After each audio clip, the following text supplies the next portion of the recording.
Maandis Qabsoo siidaa Oromummaa abbaa onnee jabaa fakkeenya gootummaa dhiira garaan hirree kan shakkii hin qabne galma yaadu ga'uuf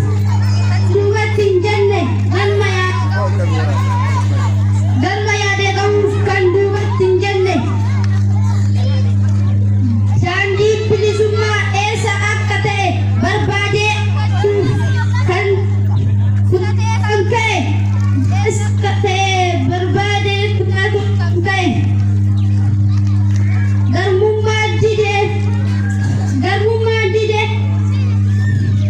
tarkaanfii eegalee uummata isaa jedhee bosona kan gale uummata isaatiif jedhee bosona kan gale dirree qabsootti lubbuun isaa darbite dhiiga isaa sanaan qubeen barreeffamte dhiiga isaa sanaan qubeen barreeffamte.